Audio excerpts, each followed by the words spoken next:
It was. Dr. Poe, I apologize. I was looking forward to meeting you in person and I didn't get a chance, and I apologize. Well, we're hopeful that she could join us again in December. One of the things that we want to do is get the winter conference, get that set up with the place, because it's usually just a one day conference for that. So I don't know if it'd be worth it to you necessarily, but I did want to expand on the continuing education topic that we talked about with the hands, like going through a more thorough list of disorders. So I thought that was really good. So we do want to get that blocked off so that people know that we have the winter conference set up. So let me get to it. I've started the recording to help us with our minutes, and everyone is here. So we can go on with the roll call. Okay. Dr. Griggs? Present. Dr. Hutchins, present. Dr. Cavender? Present. Present. Dr. Clausen? Present. Dr. Weems? Present. And welcome. And Dr. Zane? Still awake. You? What about following the money? Are we any closer to learning who's behind payments? We're still digging, but we've been digging a long time. Dr. is not here yet, right? No, I don't hear him. This is your call. Uh-oh. I didn't expect your director to approve this little field trip, let alone make us partners. So we got a TV We're not in the partners, background. but we're gonna be breathing the same air for 6 hours. Hi, I'm here. I'm gonna mute. Oh, okay. Okay. Oh, and Dr. Coker. Sorry. Thought we were gonna watch a movie tonight. Actually, I just got home from Rhode Island a day late, and Doug said, "Let's watch a movie tonight." I said, "I got a meeting." So anyway, so when the meeting's done, we're gonna watch a movie. Nice. What do you watch? Doug, what are we watching? Yeah. Uncharted. Uncharted. He saw it on the plane on the way to California and thinks I should see it. Cool. So we're waiting for Dr. Greer, but we do have a quorum. Okay, great. Great. All right, we'll call the meeting to order at 8:16. I'm going to share my screen. I'm just going in order of the agenda that I have. And then when we get to that part, I would go to the recording that I have and based off of my memory. Okay. Kind of move all these little functions. When you're sharing your screen, you have the Zoom, all of these boxes and things pop up. And every time you look at the recording, I'm always looking at myself like, what am I doing in that moment? And it's always moving these boxes. All right, so the board meeting schedule, where is my hard drive? We received it, but I think we failed to actually approve it, even though everyone had the flyers. Let's see if I can find it for everyone so that we can list it. And just to remind everyone that we're on quarterly meeting schedule, so we'll just mark our calendars, make sure that we're available. And we typically, even though in the past we've done meetings in the afternoons and we've tried that before and it's worked as long as we could remember to mark our calendars. But typically the 8 p.m. is Central Standard Time is the time where most people are done with their day's work. I'm looking for a flash drive where I had that information. One of my flash drives filled up, so I couldn't save on it anymore. So I had to move it to a different one. That's the only thing I'm moving for.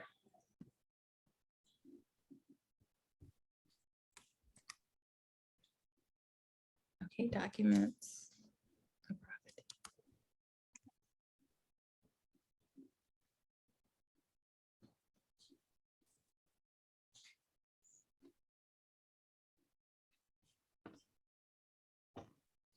Oh, here we go. Okay, found it. Great.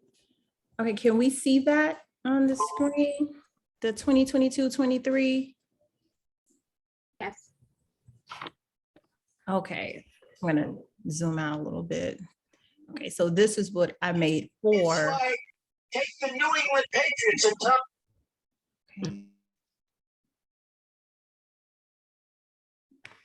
Just making sure it has 2022 dates. Okay, all right, we're ready. So we have, typically the ANA meetings have always been every fourth Monday of the month in the evening. They used to be held monthly. However, we changed that last year to make them more quarterly, to make the meetings quarterly meetings. And with the exception of the winter conference, that's not the fourth Monday because it's usually around the holidays. We're traveling, it's Christmas. We don't want to call people in on Christmas holiday for a board meeting. So we try to do it the early part of the month, if not all together in January. Okay, so this is the meeting schedule that we have tentatively, and I will motion for the approval of the quarterly meeting schedule for this year. Is there a second? I'll second. All right, and typically after a motion is seconded, if there's any discussions, questions, concerns, we utilize a little time for that before we go for the vote. Is there any type of questions, objections, or concerns about the meeting schedule? Can speak now or forever hold your peace. All right. Okay, when we get ready for the vote, is anyone abstaining from the vote? You can say aye at this time. Okay, does anyone oppose the vote? All right. All in favor? Aye. Hi. Aye. Okay, the ayes have it. Motion passed. All right, now that's done. We failed to do, I failed to bring that up at the meeting, at the convention. So we have our meeting schedule. I do believe it's in the side of our Google Drive. And since that's the next thing on the agenda item anyway, I'm going to pull that up for everybody just to remind you guys where it is, how you can access it. If you don't have a Gmail account, you will have to utilize the link that's shared with you so that you can see it. Okay, let me go to the Google Drive and then I'll share it. But if you do have Gmail and you have a Gmail address and this drive has been shared with you, all you have to do is go with the shared with me section on Google and you'll be able to see everything. So I'm going to move my screen over to the ANA's Google Drive, whereas all ANA business is there. And I do try to go the extra mile to make sure that anything that we pass or anything we do is uploaded into this drive. It's much more organized than it was last year because we have all of these categories. So if you hold a seat, whether it's membership, continuing education, treasurer, if you hold a seat, you have a folder that's named for you. For example, we have the membership relations, any and everything related to membership relations will be inside of this folder. You know, the NAPRA roster list, the applications, we have a new application that is inclusive of our newest board member and our advisory members that's inside of here. So it, you know, updated just slightly. It's the same information that we're circulating over and over, but just slightly. And this year also we have, and then the frequently asked questions section of that membership lever was expanded just a bit of questions that's come up. Sometimes I've gotten emails from people that ask certain questions about membership and joining the ANA. So these questions are basically to kind of answer that for those people if anything kind of slipped through the cracks. Let's see. So everything that you guys need for the ANA to run the ANA. And this is so that if we're ever down in leadership and it's just a few, there's everything. The election ballots are in here now. We've gone digital. This was the 2022 ballot. And, you know, really all we would have to do is just recreate it, you know, update it make a copy, I'm sorry, update it and just recreate it each year to be able to send out the way that we did before. Rather than traditionally what we were doing, we were printing them out and trying to pass them around. And this allows for people, if they're not present, if the membership isn't present, they're still able to participate in the election process. So we want to try to remain inclusive there. Business affairs pretty much, and we really, that's a floating seat right now. We don't have anyone there, but we will groom people to come to take onto this seat. And this is where you'll find things like the annual reports that we file with the Secretary of State. You'll find the D&O insurance statements each year. So every time their policy comes in and it's renewed every November. It's symbolic, right? Because that's American Property Month. It's weird that our statement or our D&O is due every November. And that's pretty much on like an auto payment conversation. So it'll always pop up. I believe myself and Don do have log-on capabilities to do that online and electronically, and then something might also be mailed out. So these type of things you'll find in here. You know, the meeting agendas, past meetings, anything prior to the new board that was formed from 2021. I kind of archived it all into another folder, but it's still there for our reference. But I've already uploaded it to the website, so past minutes are available for the membership and even for us if we just want to reference anything. It's just to be able to have a blueprint, to have something out there for us. So yeah, you know, you can thumb through this to see the different things that we've used with the ANA, and pretty much everything that we have it's in there. So that's the Google Drive. It's pretty much shared with everyone. I can try to load. Yeah. Everybody. Yeah. So you guys have questions about anything? Even the calendar, I had it somewhere, but that was in business affairs. There's a calendar that I kind of made, and it gives, you know, when things are due, you know, so we'll never have to worry about letting something fall. I remember one year when we were on the board and someone forgot to file the annual report. No one knew that it needs to be done. The bank account got frozen, you know, because they needed a certificate of good standing. And so, you know, that's when I said, okay, we need something to know when these things are due. And when we, you know, so that's even there for you guys to see. So at your leisure, you know, just thumb through the drive. Let's move this on back here. Long time ago, we lost the charter to the school. We lost the, we gave up the charter to the school by accident because of that. It's coming back up. Okay. Let's see. Okay. Got it back. What it cost $100,000 lawsuit. Wow. Okay. Membership relations. So with the election results, I believe I sent something out. Our newest board member, Dr. Weems, we definitely want to welcome you and thank you for joining us. We want to certainly get more people to come on board because it's really not as hard. I think sometimes this job, you know, or, you know, the positions here may seem intimidating to people, but it's really not that bad once you get the swing of things. And it's really just about the time commitment more than anything. What I did want us to do was to make some decisions about the membership prices for institutions and the retirees. So that is something, you know, there's kind of been an ongoing conversation, but we need to get those prices up there so that those PayPal buttons can get activated. And those naturopaths that are retired and not actively working, but still want to have some type of membership, what type of pricing we would have for them? What does that look like? Any thoughts or suggestions on that?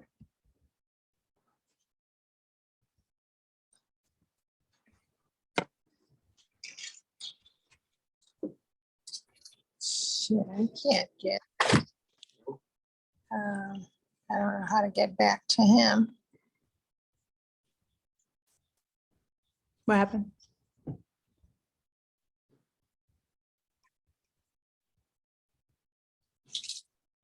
And I just thought about it. One last thing for the membership. This is now a form. So we still have our paper form for membership applications, but it's also now a Google form. And everything that you guys saw on the PDF, you will find here as well.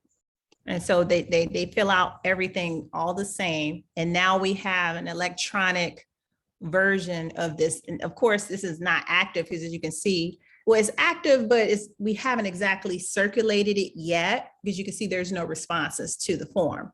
But everything that we have in the membership application that we have on paper, everything is here, maybe even a little bit more as we're getting answers from people as far as how, even, with them wanting their information displayed on a website. I'm going to recreate this form for board membership as well. So to take the information for people who want to apply to be on the ANA board, to have another form very similar for people to be able to fill that out electronically, and we'll be able to receive it and have it in a way that we're able to copy and paste the information to put on the website. So, it's really about trying to get that help that we need and getting things just moving in a rhythm where because with all that paperwork and us having to manually put, we really did kind of wear ourselves out last year with that. So hopefully this is something that's going to be helpful for us to, and even this allows them to sign up for the, this link is active for them to sign up for the list. And then they have to date it, date their application. And that also will help us to know which year they're actually applying for. So I'll probably eventually take these numbers out of here so that that's something that we could use from year to year to year and just have that form or that Google form available on the website for people to be able to complete. Even if they need to update the information, they'll be able to do that. And then the section here that lets us know how they paid for the membership. So say for instance, they went online and they paid through our PayPal. Once the transaction is complete and is successful, they'll be automatically rerouted to this Google form anyway to complete this information. Because a lot of times they'll pay online or pay through PayPal, and we'll see it, but we don't get the information that we need when we're trying to present them online. We don't necessarily get the information that we need. So Recording in progress. that's the reason why we have it electronically now. So we have both ways for everybody. I just wanted to put that in there. I think the affiliate membership has also been placed into frequently asked questions. So that shouldn't be a problem for people to know what that definition is for the affiliate memberships. We have a lot of people that are inquiring about it. Maybe they're from another state. Maybe they're alumni of NUMS as well. And they don't necessarily have a license, but at least everybody has a space now. So I think that was it, because this is more of a post-convention meeting just to wrap up things, and the quarterly meeting will go in the rhythm that we usually go. I just want to make sure that we didn't miss anything before we jump to the quarterly meeting, because I know I had to run shortly after the convention, and we didn't get a chance to really talk together. Okay, so we'll move on to what we're going to do for the treasurer's report. Just a trial balance so that we could just have a balance for today for the sake of the minutes. Just gonna have that in my phone.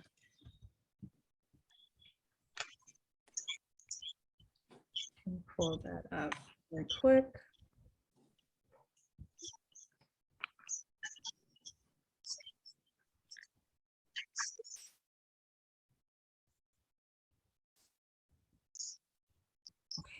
This is it.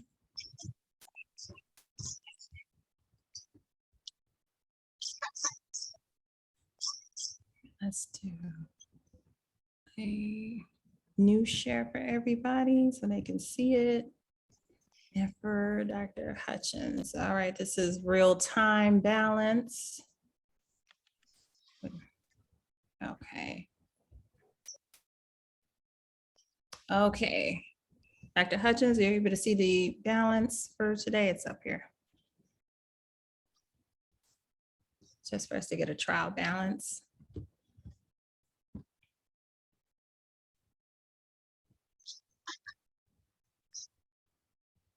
Dr. Hutchins?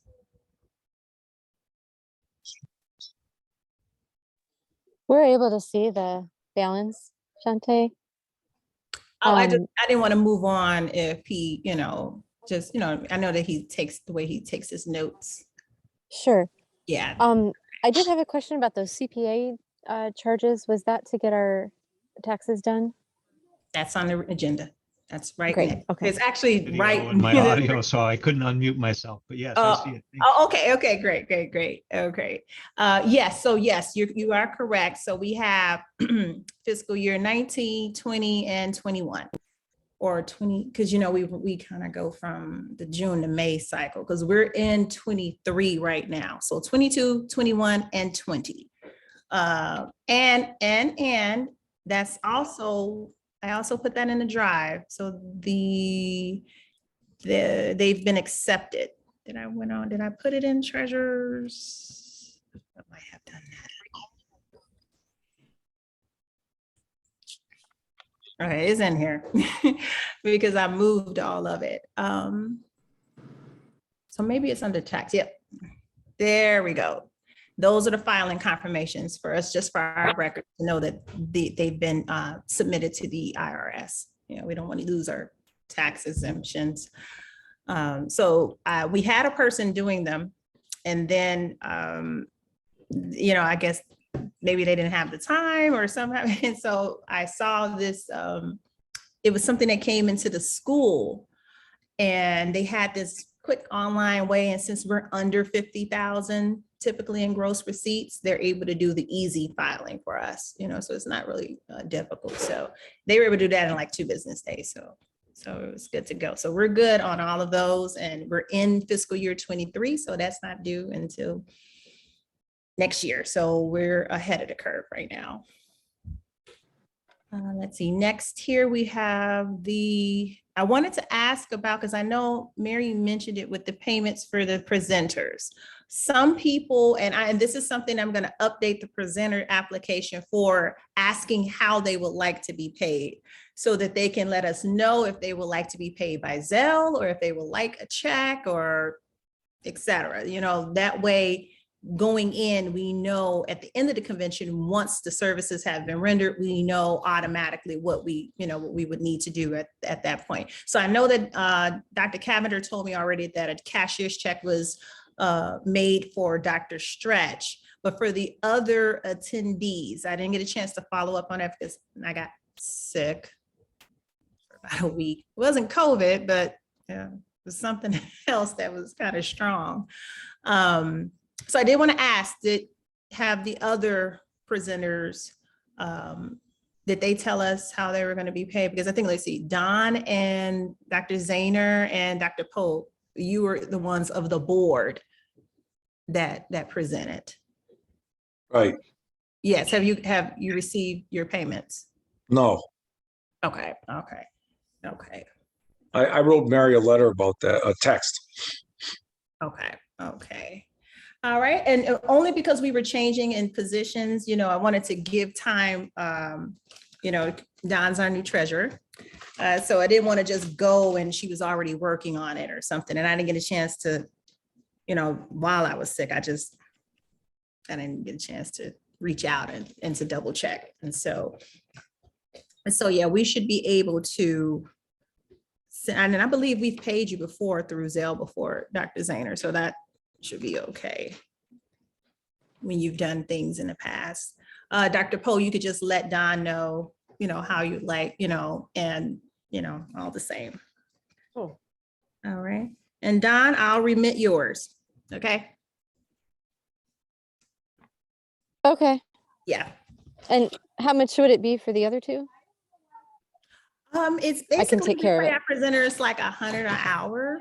That's kind of Okay. how we've done it. Yeah, so I'll send yours, Don, and then you can do the other. That way Oh, it doesn't yeah, go. Mary and I had a text thread going, so, right, that, so I thought that everybody who was getting Zelled already got Zelled, no?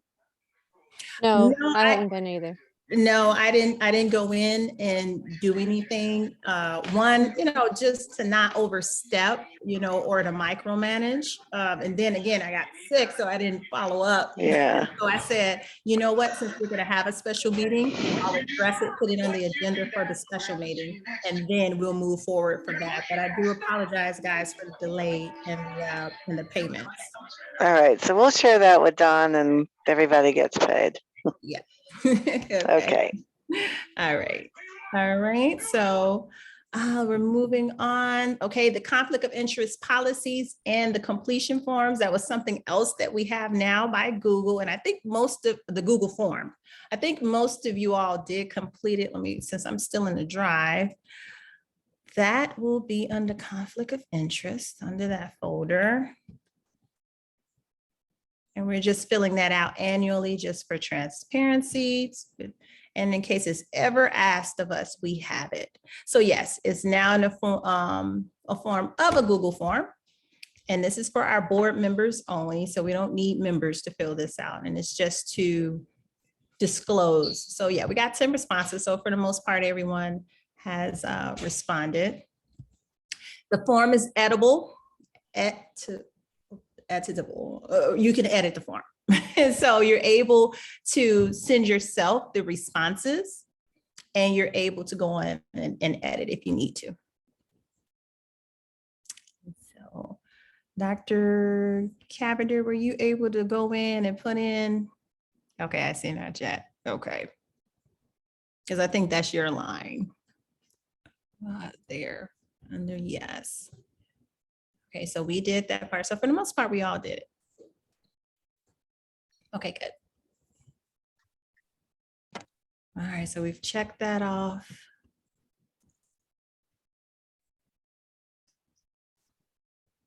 Can't really see what you got. I got so many windows up. Okay, so we did that part. Okay, all right. Let's see here. Convention CU certificate of completion and distribution. Now, I know the last thing that I mentioned to Dr. Coker before I left is that I would make the templates because we have the people who were there who signed up for 2 days, and then we had people who signed up for 1 day, either Saturday or Sunday. And of course, it goes without saying each of those days had different topics. So let's see here. I can close some of these tabs. Okay, so Mary printed them out and mailed. I'm still learning how to, I was hoping to email them out Okay. with your templates, but I'm still learning how to edit PDFs. Okay. And I kept messing up the lines. So by the time I did all that, Mary already had them all filled out by hand in the envelope in the mail. So thank you again, Mary. It is, it's something, that takes a little time, especially with that Adobe software. I have the Adobe software installed on my computer and I do it for, so yeah, this is 2022. So we have both the June 25th, June 26th. Mary had brought to my attention that I didn't put both dates on this one. So some people thought that they were going to get 2 certificates that said 14 hours as if they were going to get 28 hours, so luckily we have the single certificates, for each day. So that we're able, for people who have 2 days, we're able to send it out for everyone. So this is available for you guys inside of the Google Drive under the continuing education info and documents. So you're able to see that, and the blank template is in here as well. If you need prior years, they are inside of the folders for those years, because some people may say, hey, some of the members may say, oh, I lost my certificate, or and we'll be able to print it out, write their name on it, seal it, and send it on back to them. So we'll be able to do that. So this is all here for the template. The only thing I have to update now is the vendor. So the vendor application, because I also want well, with the vendor input, they're paying us, so I don't need to update it to say that. It was the presenter application I wanted to update to see how they want it to be paid. Okay. All right, so that's there for everyone. So if we're good as far as knowing who the people are and we have everything ready for them to send out or sent out already, great. You know, so if people come, you know, to any one of the board members about any prior years, I want you guys to know where you can find them. They're already made up.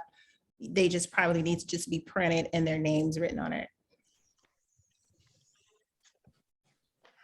It jumped up here. Okay, let's go back here. Okay, the votes. Okay, this is the video, the part of the video where we have, let's see if I can find the agenda. You know what, maybe what I can do is go into the email. Let me see, where was the agenda for? This is it. Okay, this is it, good. All right, let's see, where would it be?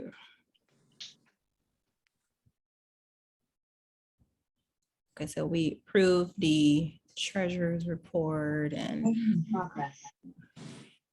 this.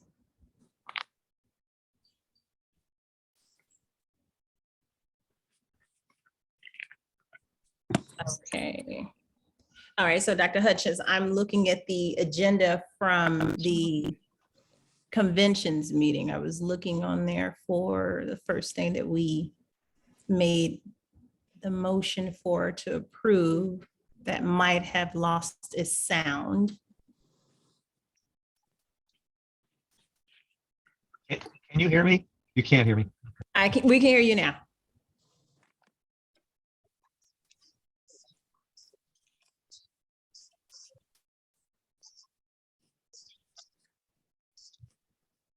Okay, all right.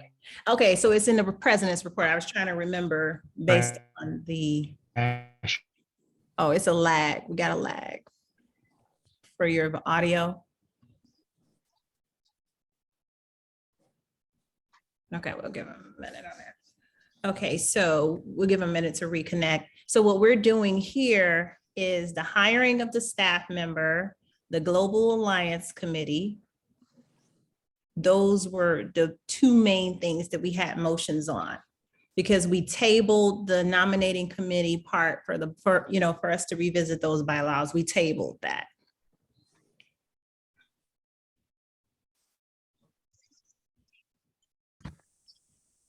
Okay. I can't see you guys. Let's see here. Did we reconnect?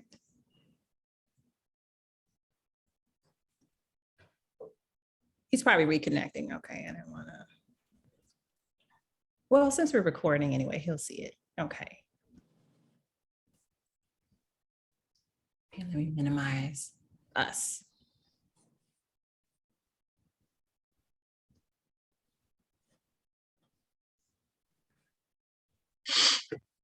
Okay, that looks better. Okay. All right, so the hiring staff member for ANA, from what I remember from the meeting, we were talking about that being something seasonal and on an as needed basis based on our calendar, based on when our conventions are coming up, because that's when we have the most work that we have to do. So, maybe a few weeks before the annual convention, a few weeks before the winter conference, having someone to come in with a set amount of hours that we would budget for them to help us in the communications, to help us with any type of clerical work, mailings, to assist us during that time. Because I also have found. Again. Yes. Oh, I've also found that that's the time where our members need us the most, and they're calling for. Oh, are you saying something, Mary? Did we miss you? My computer kept dropping everything, so I'm back on the cell phone. Okay. I'll just stick with this. Okay. And Jim sent a text saying that he crashed and he's trying to get back on. Okay. Maybe it's the hookup then, because mine kept going on by the time I got on again. So, Yeah, it's probably, just a combination of different internet speeds and computers. Okay, we'll keep it moving. All right. Do we necessarily want to go off of memory as far as who first and seconded, or do we just want to redo the vote for it here for the sake of our minutes? Because we passed it. I just don't remember who motioned for it or those parts. I don't know how much you guys remember about the discussion of it, but we can easily just do a revote for it. okay. Okay. I'm here. All right. So who was speaking? No, I was just saying I'm here. You said we'll Okay. do a revote. I'm fine with. Okay. All right. So for the minutes, okay, we have our first motion from Mary. And then I'll second it. Oh, I motion that we redo the recount. For the hiring of the staff member. Oh, okay. Yes, I do believe that's necessary. So I vote in favor of that. Okay. So Mary has motion for it. I'm going to second the motion. And then we'll do the all in favor aye for the sake of the minutes. Aye. I Okay. Aye. Aye. All right, motion carries. Okay, so we can look into that. Additionally, I will be reaching out to school leaders, and I will also ask, like maybe students can also help play a role in this in a volunteer fashion. And maybe even they can be paid. Maybe it doesn't have to be that way. We'll see how they feel about it. And I think that would be a great way to segue the students into this, to groom them to be able to become a part of the board, even while they're still students. So I think that'll be a good thing to reach out to them to see if any of them would be interested in, a student government. And so that came to me after the meeting. So the next item is the Global Alliance Committee. And it was Dr. Ulf Henriksen. I hope I pronounced his name correctly. He was one of the napropaths, is a napropath that graduated from the college in Sweden and came to the United States, got licensed here in Illinois.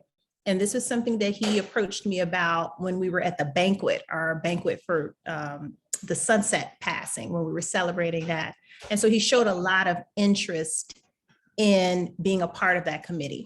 And I also reached out to other leaders, other people such as Dr. Pergel to be on that committee. He's someone that is just a huge supporter of nephropathy with schools in several different countries, promoting the program and also teaching in those programs. So he was delighted to being a part of that committee. And with the meeting that I had with the president of the Swedish Naprapathic Association, getting that global alliance, connecting with each other again, he was very much interested in that. I told him that it would be somewhere around August that I would reach back out to him again after we kind of concluded all of our convention activities and that we actually voted in favor of forming this, because I don't know if anyone's seen it in the bylaws and I just overlooked it or I missed it. I don't recall seeing that committee or anything like it. So if we do have it, we'll just get it going. If not, we basically were voting in the convention to form it. I've also learned that between Sweden, Norway, and Finland, they already have an association of them. And I think this is just mainly, those Scandinavian countries to have that association of the naprapaths that are there because they all go through either one of the two schools there. So they have a school in Stockholm and then they have the school in Kaka. And so they kind of have joined together themselves. I need to still speak with the presidents of those separate associations. So there's still Finland and Norway that have their naturopathic associations. So I still need to speak with them. But as far as I understand from the website that he gave me, they already have an alliance.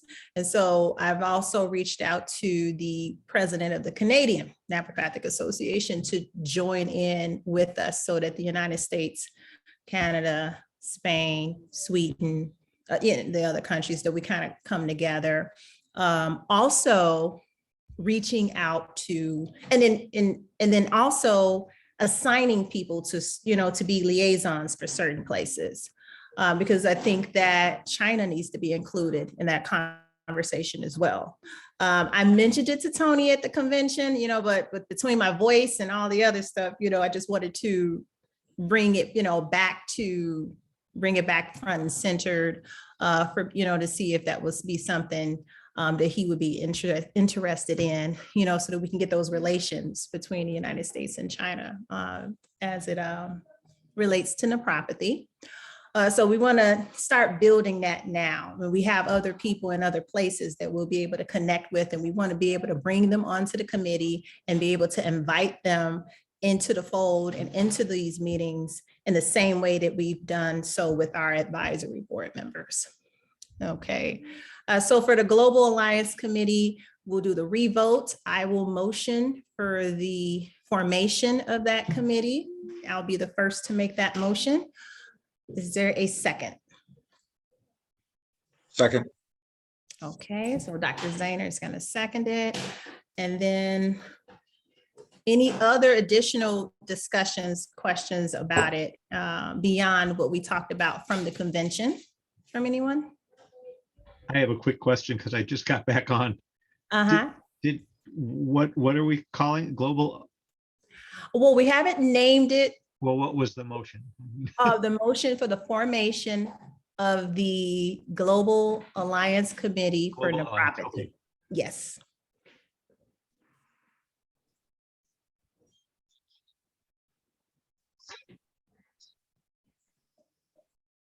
And just to add on Dr. Hutchins, we have one of our ANA members, Dr. Henriksen, that was one of the graduates of one of the Sweden schools. He's someone that's really passionate about those international relations. So he's someone that will be a part of that committee. In addition to Dr. Pergel, I don't know if you heard that part, but we're recording. So at least I know we have audio this time for us to be able to get through the minutes. Okay. All right. All in favor? Aye. Aye. Aye. Okay. Motion carries. Okay, the next bullet point, we were talking about the state association leaders. I think that with the addition of more Illinois licenses and those of the, the naturopaths who are the alumni of NUMS, specifically getting a license within the United States. So I think that's huge. That's going to be just great. It's going to, just our numbers will go up exponentially. The college has definitely created a track for them to be able to finish up, to get coursework, do a 4th-year internship.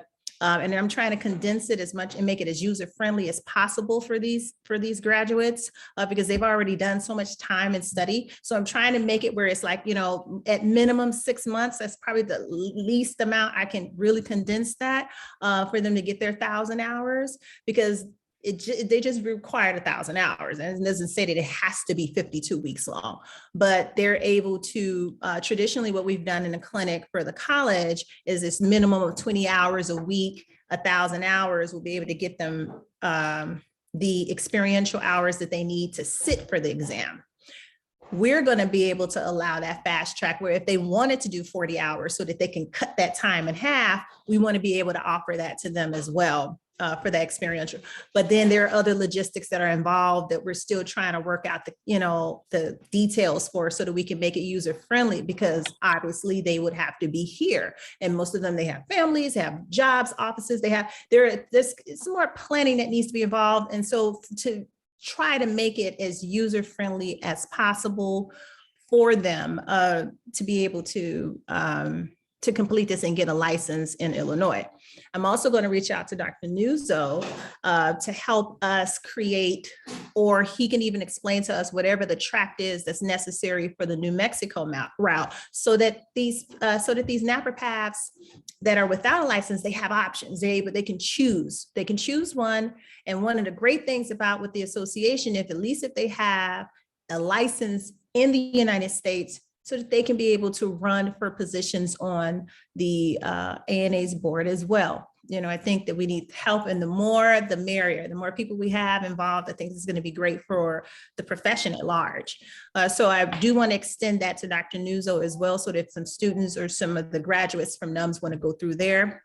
I don't know what that looks like. So I'll definitely keep you guys posted, and maybe by our next meeting we have, which is going to be the quarterly board meeting. By that meeting, I may have more answers about that track. But I do already know that I was talking with the school board about getting those students through the 4th year and using those intern seminars to fill them in the gaps for, the naturopathic sciences, particularly what's going to be on that licensing exam.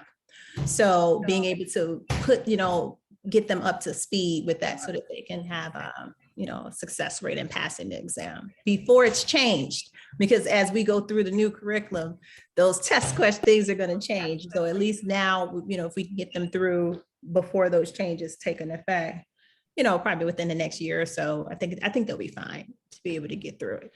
We just got to get through all the other logistics of the matter, as far as where they're going to stay and all that other stuff. So I've been talking with some other state reps about helping us, figure that out, get the funding that we'll need to build things if we need to accommodate the students. And it's going to be not just for those students, but international students. So the need for, so all of that to say, the need for our state association leaders to be able to come back to the, as we expand into different states. So we definitely want to start building. I was talking with Ted before. He definitely is ready to rebuild that INA board because it's going to be needed. The more we go as the ANA and international, well, we got to make sure Illinois is taken care of. Of course, we'll be able to provide some oversight to the Illinois matters as the ANA, but we really want to get a strong board going. And with more Illinois licenses and those people obtaining those licenses, I think they'll be able to assist us in that, especially even with the increase in students. I think the annual budget was something that was tabled from the last one.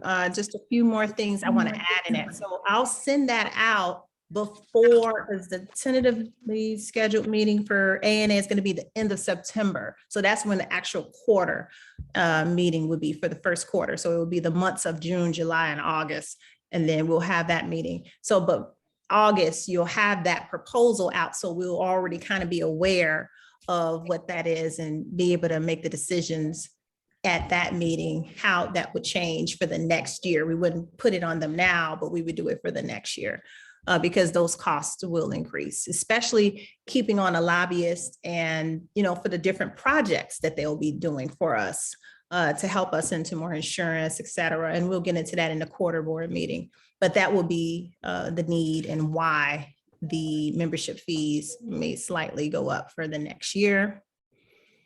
Let's see here. The ANA GuideStar profile. So we went from our basic seal and we're now at the silver seal of transparency. And that was just the addition of those documents, some information that we put on the site. And, it's pretty much just all about transparency. So once we tell them things, then they'll give us those seals. And now the donate button is even activated on the GuideStar profile under the American Naturopathic Association. Did I go through all of those? And I know Jim, he fell off, but it is in the recording, the early part, the nominating committee bylaw amendments. We tabled that from the last meeting. Because that's a little bit more, detail. We had to go into more details for that. Let me see if I can pull up these bylaws really quick, see if we can find it so that I can kind of just give you just a brief synopsis of why it's important. I appear to have missed the section about the HB 4449. Oh, that was in also some missing from the documents, meeting? We have it referred to as 449, and in some we have it referred to as 4449. Oh, it may have been a typo if it was just 449. Okay, I thought so too. Okay, Yeah, it could be a typo. well, that's okay. I just wanted to get it right. Okay. Okay. So if that part was muted, I don't remember or not, that bill should be passed this November. And so once we get that, and I know that Don is also working with State Representative Teresa Ma on some research for totals and what it will cost the state and things of that nature. And I think that additional work that they're doing is really going to help push that bill, because these are two separate projects. So that bill has already been filed. We're waiting for that to go for November. And that is just simply the inclusion of reimbursement for naturopathic services in the state Medicaid program. Is Medicaid or Medicare? Medicaid. Okay, because it says Medicare on the sheet, right? No, I don't. No. The 449. Oh, Oh, 449, what about 580? Okay, so that bill was one that was introduced by Don last year. And that particular state rep, what he did with I don't know if it was the nurses but what he was able to do with that bill for them was reciprocate their license in several states. And that's something that I feel we could visit, but there's some things we need to do here first before even attempting that. Where if they're licensed in this particular state, they're able to reciprocate their license in several states. So of course, this is a hyperlink. So I think that if you guys have that on the agenda, you should be able to hit his name on this hyperlink and it'll take you directly to the bill so you can read the details of it if you're interested. But basically, we're trying to apply that, or we would like to apply that to us someday and hopefully soon, because I'm finding it's not about the numbers, it's about who you know and how many votes you can get. So if you can get them on your side for it, then you can pretty much get things passed in Springfield. you probably can't see it, but I printed off the agenda from the email, and it's actually completely different from this one. So I'm scrambling. Am I looking? Oh, you know what? I'm sorry. I'm looking at the, I wanted to go over, the part that we're at in this agenda is this part here on the agenda, the part of the reconfirm votes. So Okay. actually we're in that section on the agenda. I jumped to the convention. Right, I was just scratching my head. Like, I'm sorry. This is when you were off. I jumped to this one so that we can go over the things that were muted because I couldn't remember it off the top of my head. So actually we're on this section, we're gonna, well, and kind of all of in this too. So we're probably kind of in both of these because we're wrapping up. But I jumped to the conventions agenda just to go over those points that were muted on the recording. Sorry about that. But yeah, Tony, just to answer your question, we want to be able to do that for neuropathy.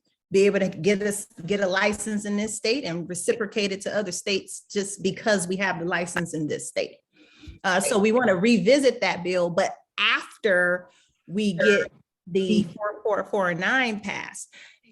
Once we get the 4449 passed, then we have to go to DC, Washington, DC to get Medicare. So then we go with the congressmen. So now we got to go with a different group of legislators. And I did invite Dr. Nuzzo to do it because we're planning to do that in February of 2023. So I asked him to mark his calendar to, join us with that. And he expressed interest in wanting to do that so that we can go lobby in Washington, DC so that we can get naturopaths into Medicare. What I learned from the state reps is that when they see that you're at least in your state program, then that can help get you into the federal one. but we gotta conquer the state first, and Sure, then we can sure, go over to Washington DC. And then when we get into Medicare, now let's revisit that other bill, the one that's the House Bill 580, to try to recreate it for ourselves. So, it's gonna take a little while, because we have to wait for one to pass in November. And then we have to wait to get into Medicare. So we'll be going to Washington in February. And then, just moving from there. So that's pretty much what the plan is, legislatively speaking. Okay, so I'm going to jump back over to the other one because I think that's pretty much everything. The neuropathy promotions, we've talked about that in other meetings and other recordings. So we pretty much know that. The only thing that I'm going to add here that I said at the convention is that the resolution has to be created. So they're going to create the resolution for the state and, to acknowledge it. So even though we're acknowledging it ourselves and we want to begin those promotions, we'll actually have something in writing to acknowledge it, through a state resolution.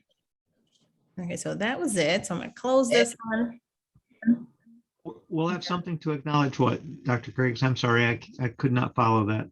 With the state resolution. So with State national, resolution meaning the the neuropathy 409? Or- promotions, the American Neuropathy Month. Okay, RFP, okay, great. Mhm. So so that was kind of a combination of the president's report as well, going back over those things. So at this time, before we wrap it up, any board member comments, questions, or concerns? And so we'll go around. Dr. Zahner? Yes, Any comments, any things that you would like to, do for this year, or that you like to share? you mean for education? Yes. Right. One of the things that I wanted to do was to try to connect with New Mexico. And I'm hoping that for the summer convention that I can invite one of my students, Mike. He had been to our convention before. And then Dr. Fraley, who's becoming a naturopath now, he's a chiropractor, to come and teach. I've been out to a seminar at their place for a week, and amazing information that both Dr. Fraley and Dr. Mike can present. So I thought maybe we could do that for the summer. But for the winter, I'm not really sure yet. I'm probably gonna, sit down with Rindy and we'll talk about a couple ideas. We'll get something going soon. The other thing I would like to say is that anybody that comes from New Mexico in the summer convention we really need to get them a certificate immediately, because they reapply June 30th.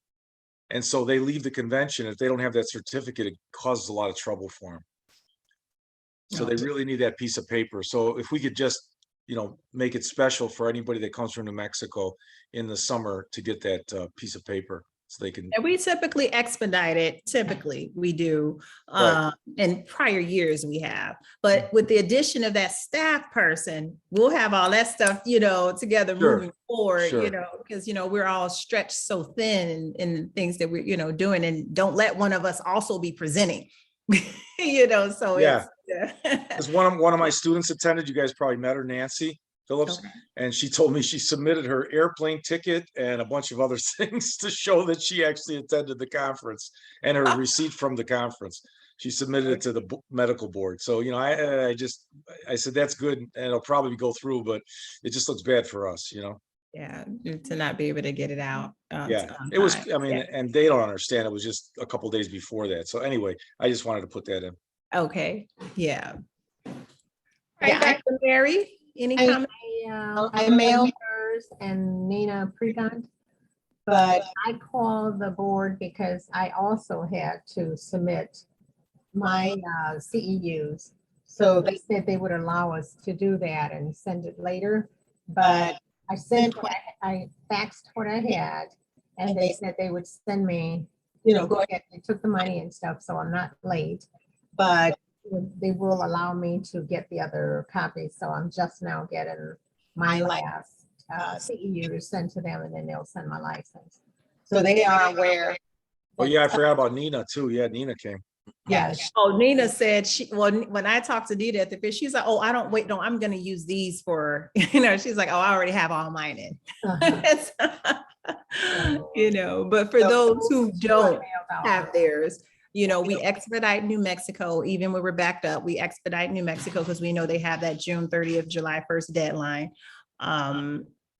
And it's good that Mary got that information from them, that they were at least, willing to work with the group. And it's just basically based on the timing of the conventions, and I know they want, some members mentioned about having it earlier in the month, but when you have Father's Day and Pride and Juneteenth and, now we're competing with all of these other things. That's the reason why we have it at the later end of June. So,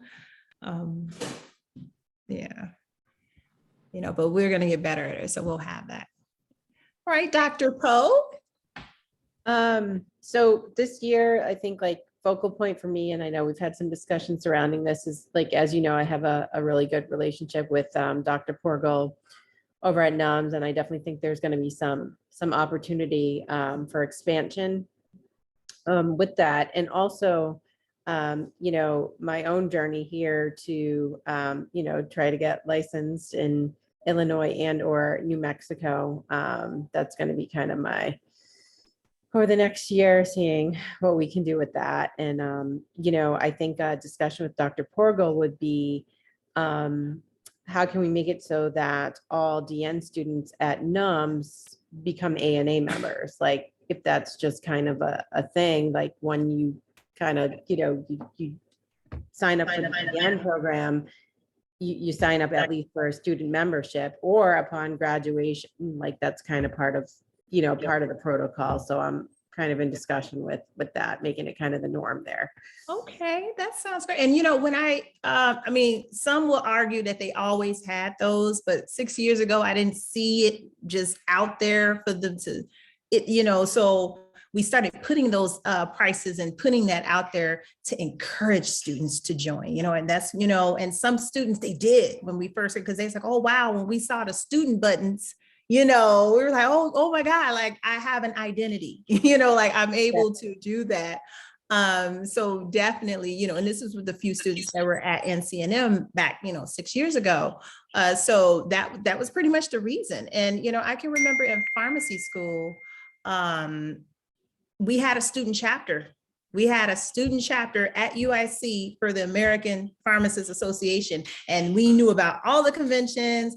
We were the UIC chapter. Then they had other schools that were there, and every chapter that was there that were students, whether we were P1s, P2s, P3s, P4, so we had that within, and I would really like to see that within the nonprofit profession, and include the students into government to make them more assertive and confident to be able to carry on, because they're essentially going to be the ambassadors of the profession, so we're going to need that. And we have so many naturopaths upon retirement right now that it's like, oh my God, so we really want them to join. And that was pretty much the reason. So yeah, thank you so much for, to having or reinforcing those conversations. Absolutely. Yeah. Dr. Coker. Oh, nothing new here. I'll get with Tony, and I guess the first thing is making sure that we have the hotel for the convention date. So, Dr. Zanier, let me know, if you want me to do anything on that, or. I didn't know that was my responsibility. See, that's why I'm still here. We're gonna put, maybe you ought to make There's a whole world of a that. short or long list for me of all my responsibilities. I have to carry in luggage, and what else is there? Actually, what's funny is when you look at the bylaws, you go, oh, wow, we're supposed to do all that. yeah, those descriptions. Yeah. Yeah. So yeah, we'll get on that. Okay. Yeah, and we thank you, Dr. Coker, for staying on to, to help out with that. Yeah. I had a feeling that they need a little help, you know. Yeah. Because I did too. I had not a clue, you know. Yeah. It's like I had ideas of what I wanted to do for presentations, but as far as the logistics, if it hadn't been for you guys, we, you know, wouldn't have had a hotel, and well, then we had Zoom for most of my, you know. Well, So, trust me, I've had to do quite a few of those conventions, years ago, and it's not an easy task. You feel 10 years older when you're done. By the time it's over with, and that last person leaves the auditorium, it all comes crashing down. yes, it does. Definitely. Okay. Yeah, so we Yeah. figured we'd give Dr. Zahner an easy transition there. Yes. Yes. All right, Dr. Olson. Hi, sorry. So a couple things. One, the nursing bill, I can't remember the name. So I know our lobbyist said that hasn't left committee, so it's kind of a dead bill right now. So a couple of things about that though. It is also for states that also have a license currently in that state. From what I understand, other states, because they don't have a naturopathic license, can use like other practitioner and get a license. For instance, in Florida, there are 2 people that have a naturopathic license in Florida, probably because they've had an Illinois license. We're still trying to figure out if that is possible to, just be grandfathered in as an other practitioner. And there might be other states that we can do that with, but we just need to figure that out. Yeah. In regards to like making a list of insurance companies that have naturopathic coverage and don't, I've sent out a link to the Google form that I've made. I would love it if any of you could contribute even just a few insurance companies that that cover naturopathy. The ones that I would love are big companies or labor groups. One I'd really love is just like the specific group number for the police department in Chicago or any other city that you know of, or any other like schools or teachers unions, things like that. So I can send that form out again to you, but if you could add to it, I'd really love to have other people's input rather than just mine to send to Teresa Ma. Still trying to get more interest outside of this board to help with that, but haven't gotten any yet. So still finding out a lot of that too, because I just, and I was just telling Dr. Cavender, I was just getting the information for myself through Availity. And looking on there, I see a list. I'm like, oh my goodness, that's a long list. That's a lot. It's hard to say if you don't try it, it's like you really would know it. And what I will say for some of those places, like when it comes to the police officers or teachers unions, sometimes they all are with a bigger group like Aetna. Sure. Just to give an example, right? Sure. And they just may have a group or something. So I think if we just go for the big dogs, then we might be able to catch more, without having to know all of the specific numbers. Right. But the more group numbers we have on there that we know cover or that don't know that cover, the more specific ask we have when we go to like Blue Cross. These groups are covered, but these groups are, we haven't seen covered. How can we lobby to get them covered? Things like that. And same with the big labor groups, like the more they see on that list that are covering us now, especially now that we're getting our definition that we evaluate and treat and whatever, identify, it might give us, access to more than we realize. So I'd just love to get that rolling. That's kind of my focus, but that's it. I'll leave it at that. Dr. Hutchins?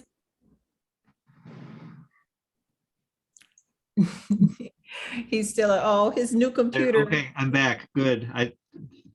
something is crashing with my internet tonight here, and I don't know what. Oh, he's not. Mine was going out also.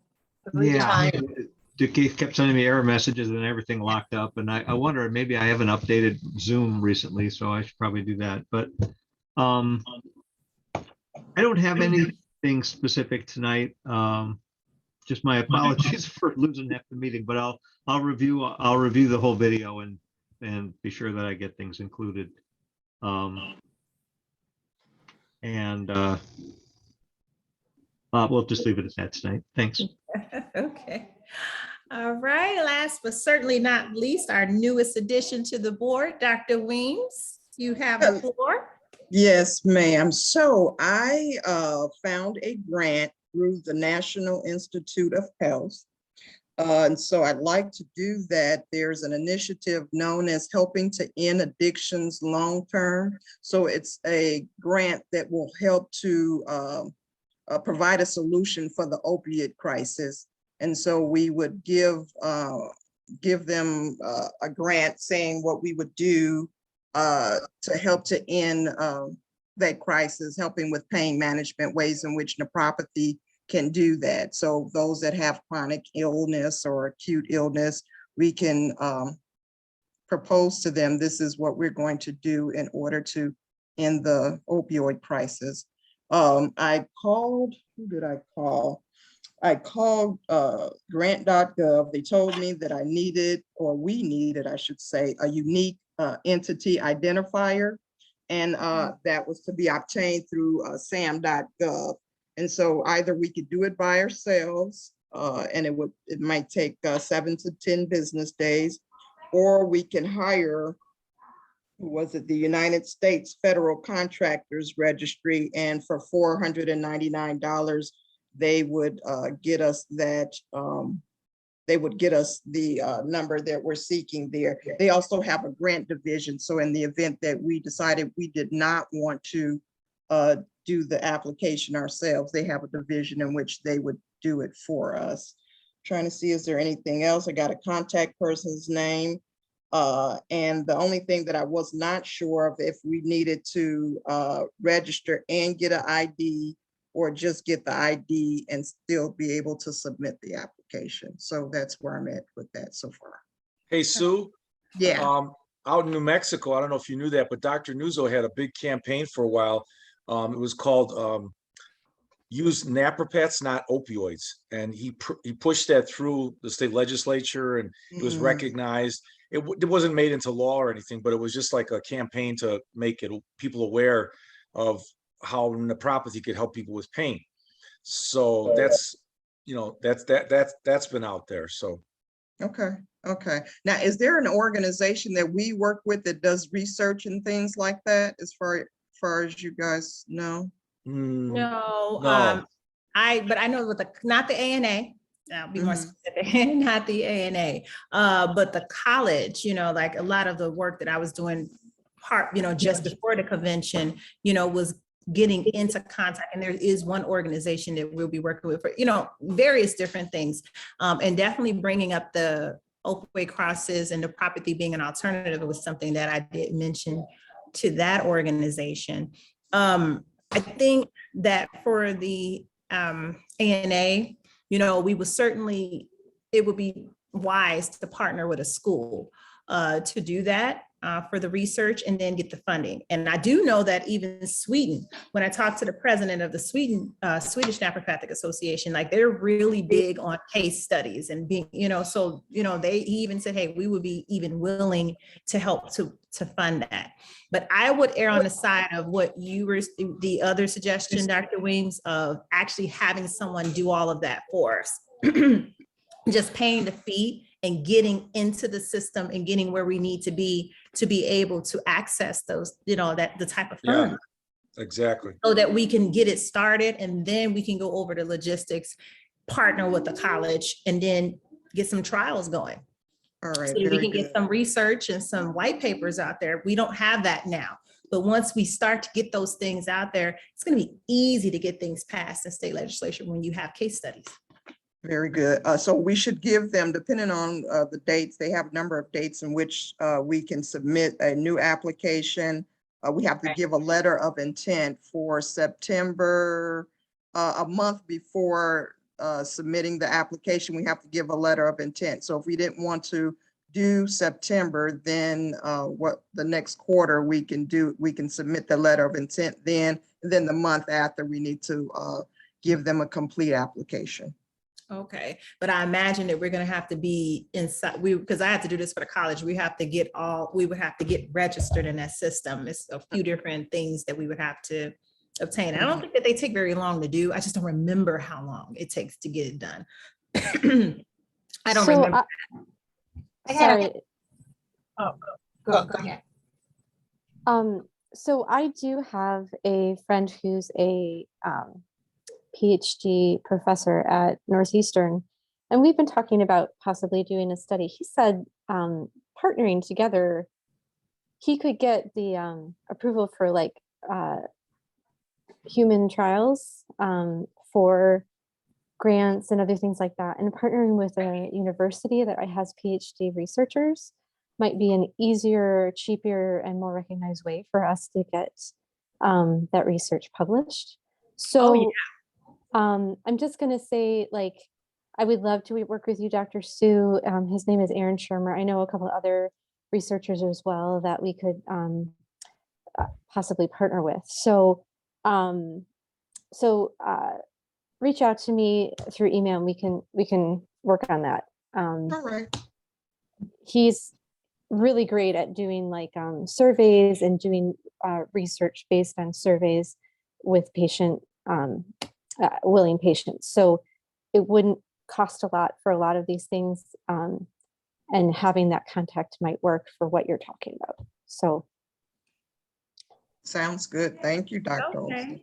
Sure. Okay, so first thing we'll get registered, get in the system so that we can be recognized, and then we can start running after those grant opportunities and research opportunities. Once we have all of our credentials, the ANA has all of the credentials. I don't remember all of their names right now, but we can do that, get started, just hit the ground running, and then, get people to volunteer to help be a part. And I would be even willing to be a part of those studies to help calculate that data. So good stuff. All right, we have hit. I had a question about the SAMS.gov. I think during the shutdown, I was trying to get some information in on that, and they wanted us to enter our therapy codes. Is that the one where you bid on some of the government jobs?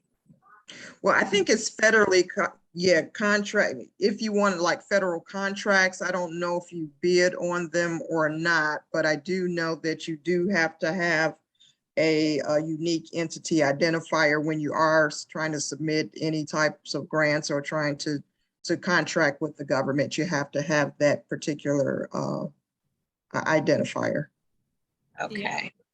Yeah, I don't remember that whole, I hired someone to do that for the college, so it was a lot. So I had someone do that. I just remember I got the packet, the folder with all that information in it. It was a lot of steps. It was a lot of hours into doing that. So getting a grant writer or getting someone who does that, I highly recommend it. I got started with it, but I never finished it. Yeah. It was long. Okay, well, we have hit the 9:30 mark, so that's about 90 minutes on the thing. So great meeting, everybody. And we got a recording that has audio. So yay. All right. We're going to put out our motion for adjournment. I'll second that if that's appropriate. Okay. All right, I'll put the motion for adjournment of tonight's special post-convention board meeting. Dr. Hutchins has seconded it. All right, all in favor? Aye. Aye. All right, thank you guys so much for showing up tonight. Have a good evening, and then we'll see you guys again. I'll have that out to you guys in August, the proposed budget. I'll work with that with you, Don. We'll have the proposed budget out, and then of course the meeting is the end of September, so that's going to be a quarterly board meeting. for the first quarter of this fiscal year. It will be live streamed, so everybody do their hair. So we're going to be live streamed for the membership and the public for that one. All right. Good night, everyone. Good Good night. night. Night. Good night.